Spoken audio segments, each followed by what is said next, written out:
Bagaimana kabar hari ini Bu Is? Alhamdulillah. Gimana Pak Bayu kabarnya hari ini? Sehat ya? Sehat ya. Begini Bu Is, seperti yang sudah saya utarakan sebelum melakukan proses coaching, di sini saya akan mendiskusikan terlebih dahulu Bu Is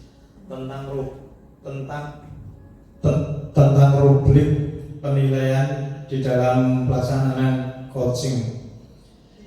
Coach dan coach akan saya amati dan saya nilai. Penilaian itu diantaranya ada beberapa hal. Yang pertama, apakah sudah sesuai dengan alur tirta. Yang kedua, bagaimana cara menyusun pertanyaan yang berbobot. Dan yang ketiga, bagaimana coach memberikan jawaban atas pertanyaan coach. Begitu Bu Is, bisa dimengerti ya? Jadi Pak Bayu. Sebelum melaksanakan proses tersebut, mungkin ada pertanyaan yang saya akan ajukan kepada Bu Is. Yang pertama, kira-kira ketika melakukan proses coaching itu kan ada kompetensi inti Bu Is. Lah, kompetensi Bu inti itu apa saja Bu Is? Yang kompetensi inti yang akan saya lakukan itu pertama kehadiran penuh, yang kedua itu mendengarkan aktif, dan yang ketiga itu mengajukan pertanyaan berbobot Pak Bayu. Bu Is sudah siap dengan semua itu? Insya Allah. Ya, alhamdulillah. Tidak kalah penting kan harus ada prinsip ketika melakukan coaching Bu Is. Nah, prinsip itu pada dasarnya dibagi menjadi 3 yang pokok. Mungkin Bu Is bisa ceritakan atau tahu tentang prinsip tersebut? Untuk prinsip coach itu kan ada 3 kunci utama itu. Yang pertama yang saya tahu itu kemitraan, yang kedua itu proses kreatif, dan yang ketiga itu memaksimalkan potensi. Oke. Mungkin satu lagi sebagai coach, bila mana nanti sudah terjadi proses coaching, apa yang perlu dimiliki seorang coach untuk proses coaching tersebut Bu?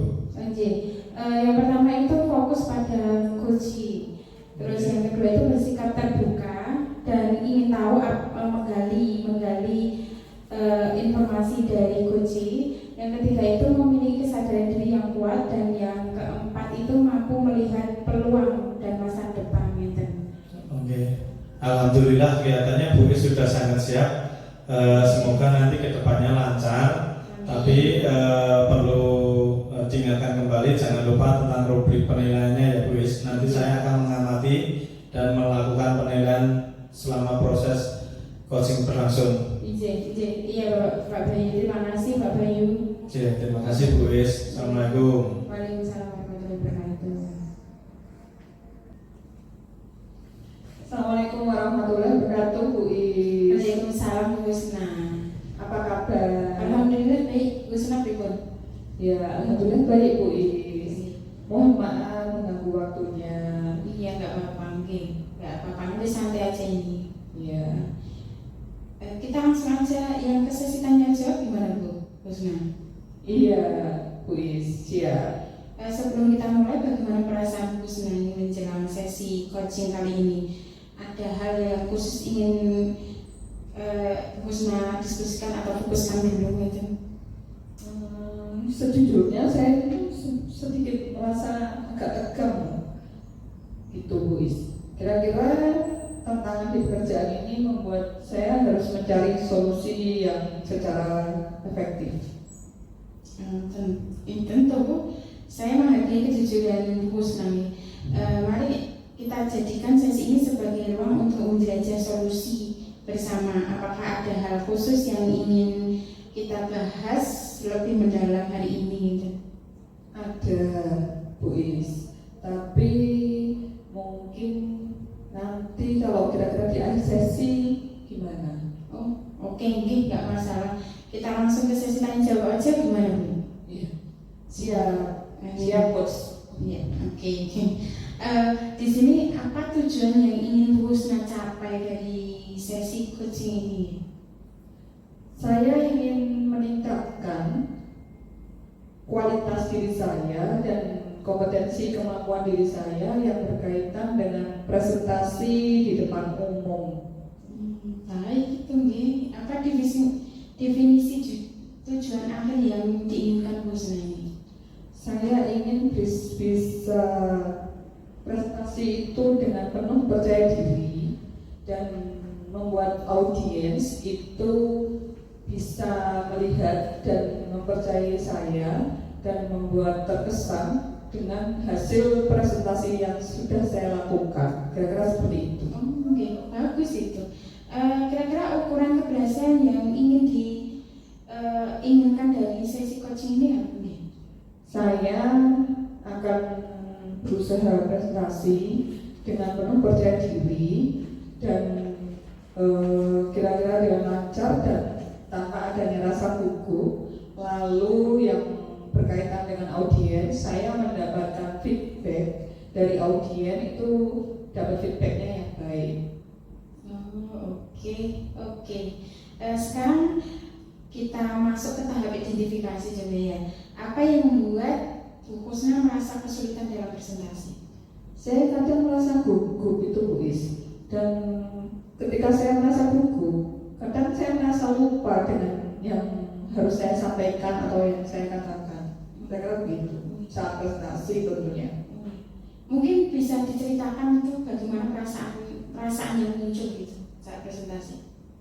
Ya, rasa takut itu tidak bisa memberikan kesan positif terhadap audiens, dan kadang saya harus menguasai audiens kan, jadi saya merasa gugup. Terus terkadang juga saya merasa seperti ada tekanan untuk menyampaikan sesuatu yang sifatnya itu sempurna, perfeksionis seperti itu. Paham. Bagaimana Bu Husna menghadapi situasi tersebut?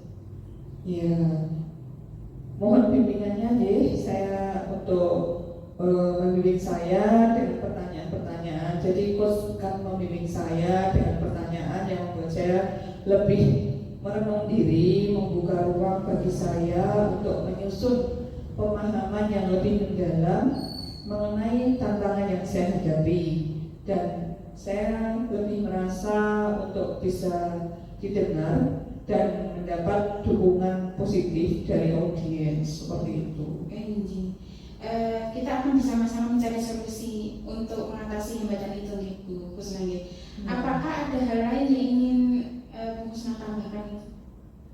Saya hanya ingin merasa lebih percaya diri saat tampil di depan audiens dan lebih terampil saat presentasi dengan percaya diri dan tentunya dengan skill, dan saya yakin dengan bimbingan dari coach ini saya bisa mencapai dalam hal yang berkaitan dengan kualitas diri saya, tampil dengan maksimal dan positif kepada audiens. Oh iya, baik.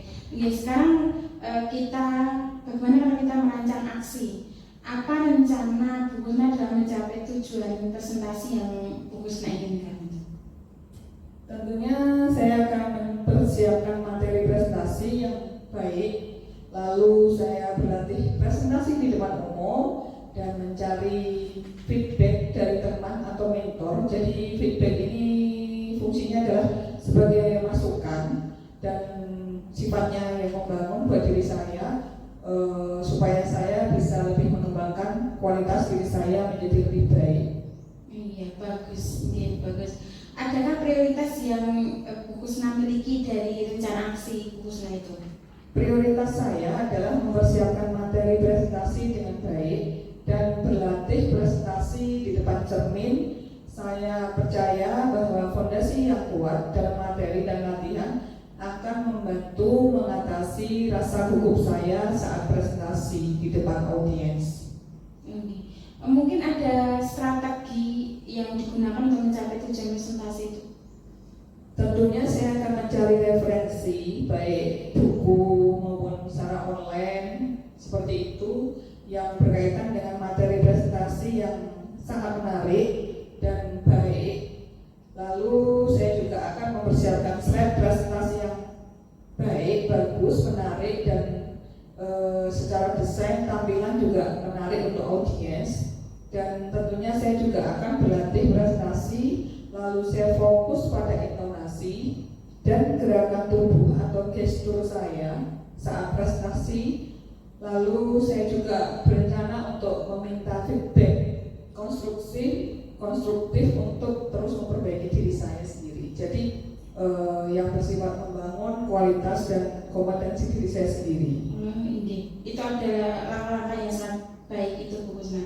Rencana aksi yang terstruktur dan fokus pada detail akan membantu Bu Kusna mengatasi tantangan presentasi dengan lebih efektif.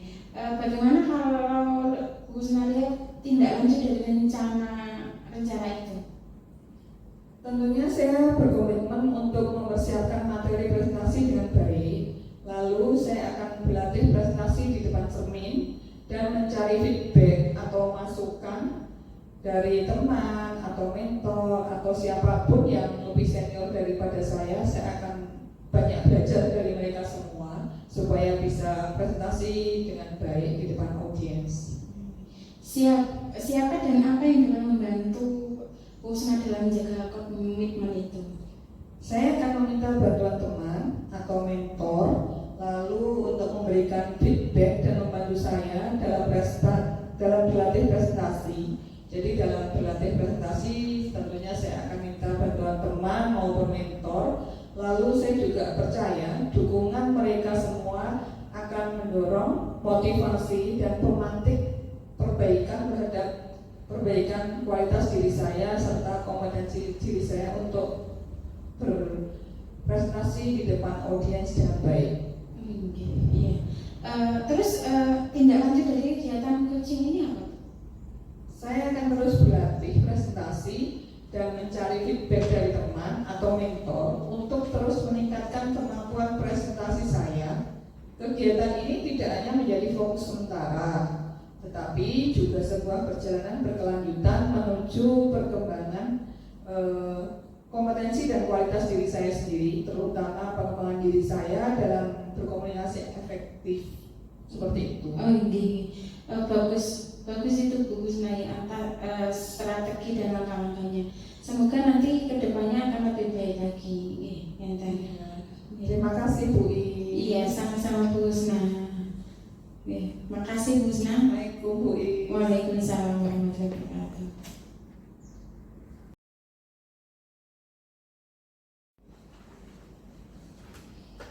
Assalamualaikum warahmatullahi wabarakatuh Pak Bayu. Waalaikumsalam warahmatullahi wabarakatuh Bu Kusna. Ya, apa kabar Pak Bayu? Alhamdulillah baik Bu Kusna.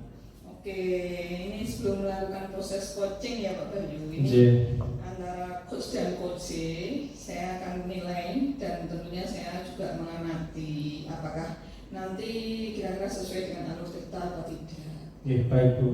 Gitu. Lalu pertama-tama yang mau saya cek itu sebagai awal, saya akan mendiskusikan coach dan coach bagaimana pertanyaannya itu, apakah sudah berbobot atau belum, apakah sudah ada data atau belum, seperti itu. Pertanyaan pertama diantaranya itu misalnya seperti sebagai coach itu yang perlu dimiliki itu apa saja ya? Menurut saya sebagai coach yang perlu dimiliki diantaranya fokus pada coaching, yang kedua bersikap terbuka dan ingin tahu, yang ketiga memiliki kesadaran diri yang kuat, yang keempat mampu melihat peluang dan masa depan Bu. Oh iya, bagus sekali pemahamannya dengan untuk menjadi seorang coach yang baik tentunya. Lalu berkaitan dengan proses coaching ya, antara coach dengan coaching itu kira-kira berkaitan dengan apa saja itu? Coaching itu mempunyai 3 prinsip dasar menurut saya. Yang pertama kemitraan, yang kedua proses kreatif yang dibagi menjadi 2 cara, yaitu memicu proses berpikir coaching, yang kedua menggali situasi coaching untuk menghasilkan ide-ide baru, dan yang ketiga memaksimalkan potensi Bu. Bagus sekali Pak Bayu, terima kasih. Untuk yang terakhir tentunya ini berkaitan dengan kompetensi inti coaching. Jadi ketika proses coaching itu kan ada kompetensi inti yang harus dimiliki. Kira-kira apa itu? Kompetensi inti yang harus dimiliki dalam proses coaching yaitu pertama kehadiran penuh, dan yang kedua mendengarkan aktif, dan yang ketiga mengajukan pertanyaan-pertanyaan yang berbobot. Wah iya, terima kasih, bagus sekali itu. Semoga bermanfaat nih. Sama-sama Bu Kusna, terima kasih. Semangat coachingnya bersama coaching. Siap. Ya, Assalamualaikum. Waalaikumsalam.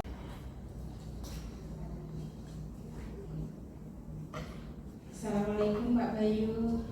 Waalaikumsalam Bu Is. Nggih, Pak Bayu nembe napa niki? Kebetulan ini saya sedang membuat perangkat pembelajaran Bu Is. Pengganggu boten nggih? Boten niki nembe longgar, monggo pripun. Nggih, ini Pak Bayu mau sedikit curhat tentang saya. Ini agak sedikit mengganggu pikiran saya, Oh tentu, silakan Bu Is, curhat masalah apa nih, monggo. Terima kasih nih Pak Bayu, ngapunten kalau mengganggu waktu Pak Bayu nih. Nggih Bu Is, silakan. Ini Pak Bayu, akhir-akhir ini saya itu sedang banyak pikiran dan saya ingin mendapat solusi atau atas masalah yang saya alami.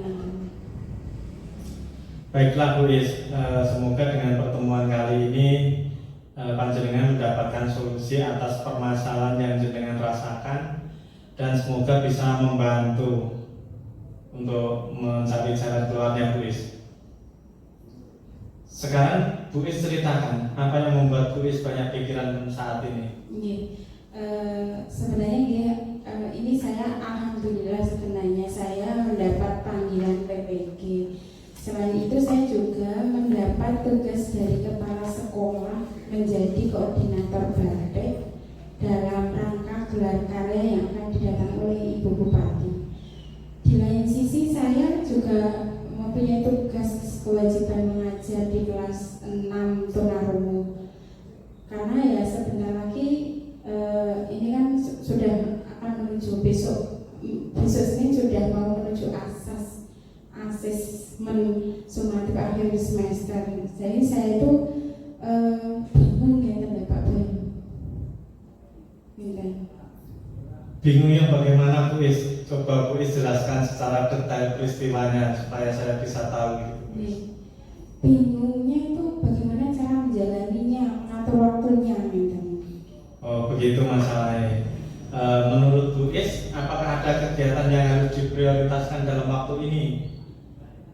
Kalau menurut saya itu yang harus saya cepat waktunya yang harus saya lakukan itu pembuatan soal asas, karena memang kan tinggal minggu besok itu segera saya kerjakan. Begitu ya. Jadi menurut Bu Is bagaimana dengan sikap Bu Is tadi? Sebenarnya itu saya juga pengen memprioritaskan yang utama lebih dahulu gitu Pak Bayu. Terus apa yang Bu Is lakukan setelah ini untuk menghilangkan kebingungan Bu Is tadi? Sebenarnya saya juga bingung itu Pak Bayu, tapi sebenarnya untuk yang PPG tidak begitu memberatkan dan waktunya itu pengumpulan tugasnya juga tidak besar. Mungkin nanti saya membuat soal asas dulu untuk murid, karena untuk waktunya tinggal minggu besok. Untuk yang gelar karya mungkin saya akan kolaborasi dengan teman-teman saya di tim batik. Apa mungkin begitu Pak Bayu?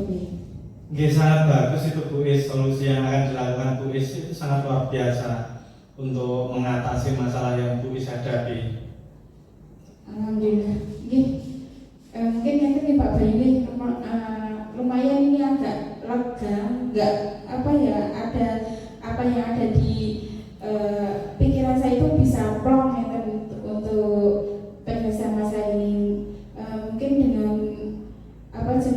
sudah berusaha dengan orang banyak itu kadang saya itu agak banyak pikiran, agak kepikiran terus karena selain menyangkut murid juga menyangkut nanti di belakangnya kan banyak tamu, dan itu terutama mungkin alhamdulillah ini sudah agak plong gitu Pak Bayu. Ya syukurlah Bu Is sudah merasa lega. Lalu dari yang sudah Bu Is rencanakan semuanya tadi, tentunya kan timbul komitmen loh Bu. Komitmen itu apa yang akan Bu Is lakukan untuk menjalankan komitmen tersebut Bu? Mungkin saya akan minta bantuan kepada kepala sekolah untuk mencari guru pengganti sementara kalau ada nanti pada saat asesmen sumatif itu berbarengan dengan perkuliahan PPG. Dan untuk masalah gerakannya juga saya akan minta bantuan dari teman-teman tim batik untuk kerjasamanya. Itu ide bagus Bu Is, semoga dapat segera terselesaikan dan Bu Is dapat bekerja dengan suasana hati yang tenang ya Bu Is. Ya, amin. Terima kasih Pak Bayu sudah meluangkan waktu untuk saya mendengarkan keluh kesah saya. Sekarang saya merasa sedikit lega ya Pak Bayu. Sama-sama Bu Is. Sampun yang terkenal Pak Bayu matur suwun. Assalamualaikum warahmatullahi wabarakatuh. Waalaikumsalam warahmatullahi wabarakatuh.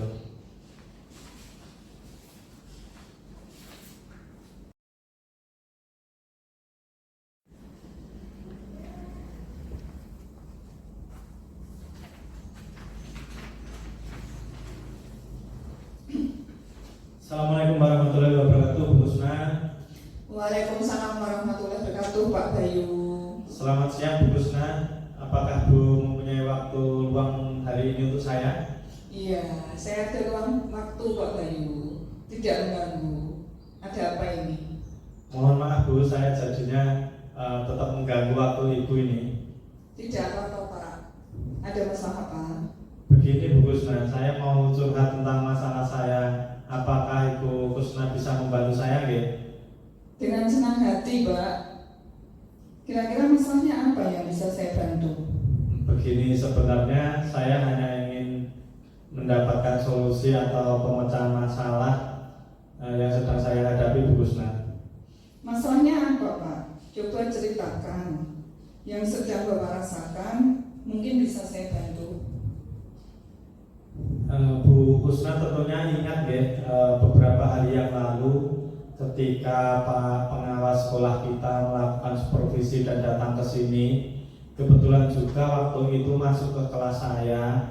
Waktu itu saya diberi supervisi dan saya mendapat teguran dari Bapak pengawas kita Bu Husna. Bagaimana bisa Pak? Lalu yang membuat Bapak itu mendapat teguran dari pengawas, kira-kira apa? Kalau menurut saya sebenarnya masalahnya itu masalah yang tidak serius Bu Husna. Tidak serius? Maksudnya tidak serius yang bagaimana ya Pak ya? Pengawas mengkritik tentang bagaimana cara proses mengajar saya waktu di kelas dulu. Oh iya, proses pengajar yang bagaimana yang Bapak maksud itu? Apakah tidak bisa mengelola kelas dengan baik? Atau apa? Beliau sepertinya keberatan waktu saya mengajar ketika saya tidak memakai buku teks Bu Husna. Oh alah, seperti itu. Lalu bagaimana tanggapannya Bapak terhadap Bapak pengawas? Saya sejujurnya menyampaikan kepada beliau kalau selama ini saya mengajar, saya menggunakan berbagai sumber media, bisa dari buku referensi di perpustakaan yang penting, dan saya juga mengacu pada kurikulum. Ketika saya sampaikan seperti itu, beliau mungkin merasa tersinggung, agak kurang enak begitu Bu Husna. Oh, jadi masalahnya begitu. Kalau begitu, saya tanya dulu ya, selama ini Pak Bayu melakukan proses KBM sudah benar atau betul? Seperti yang saya ceritakan tadi, saya menggunakan berbagai sumber dari buku di perpustakaan, mengajak siswa untuk menonton video, juga menayangkan video-video pembelajaran yang interaktif dan juga menyenangkan Bu. Iya, mengapa tidak menggunakan buku teks Pak? Kira-kira masalahnya di mana itu?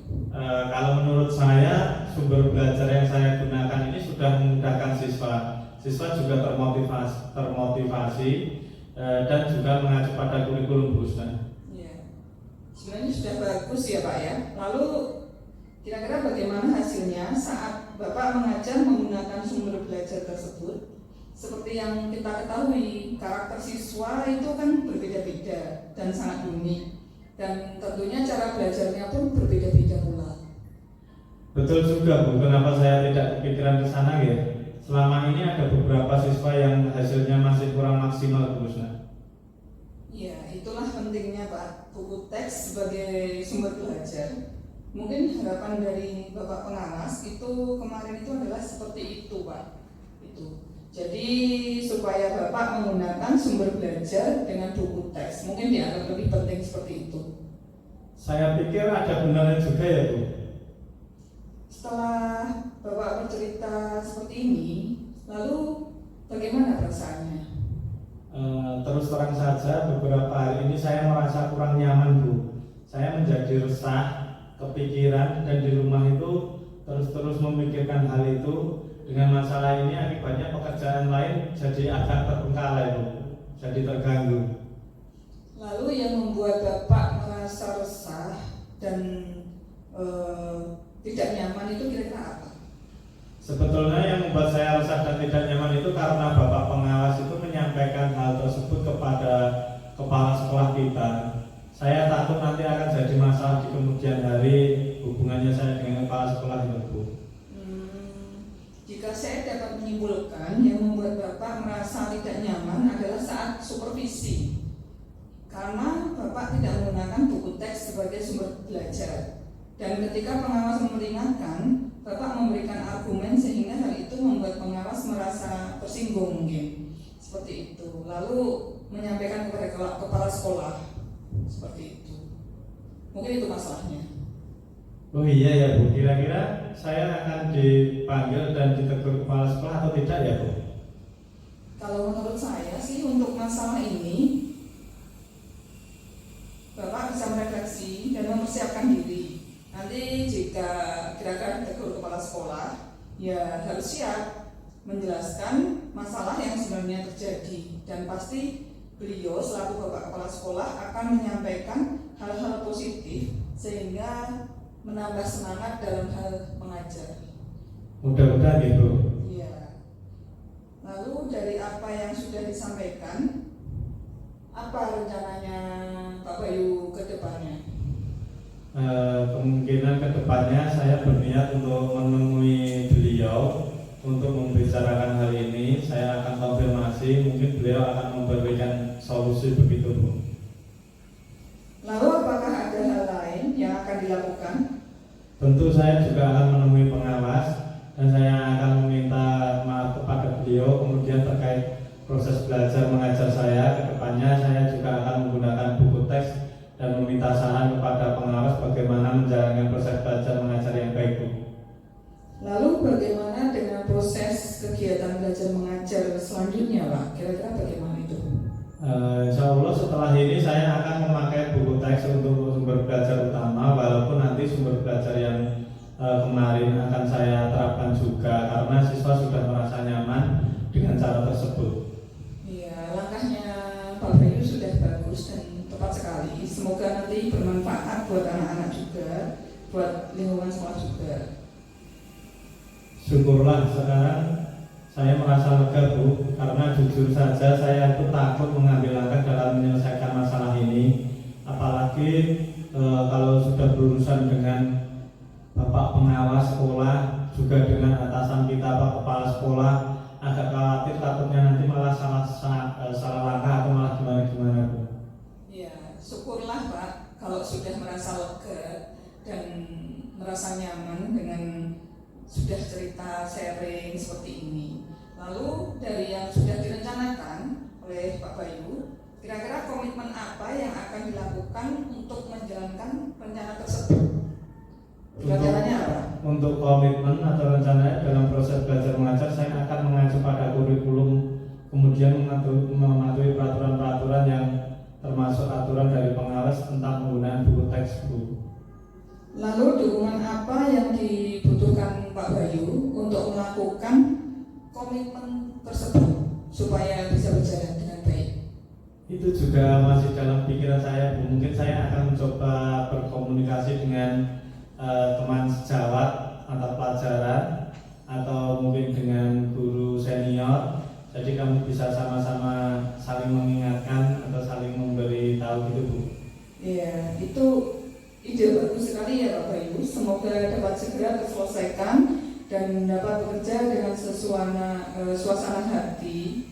Jadi suasana hati yang tenang tanpa dihantui rasa ketidaknyamanan dan keresahan yang sudah pernah terjadi.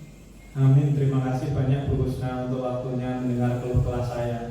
Sekarang saya merasa sedikit lega. Semoga kita nanti menjadi guru-guru yang bisa memberikan teladan yang baik tentunya untuk siswa kita itu. Iya, amin, amin, sama-sama Pak Bayu. Oke, terima kasih atas waktu yang diberikan Bu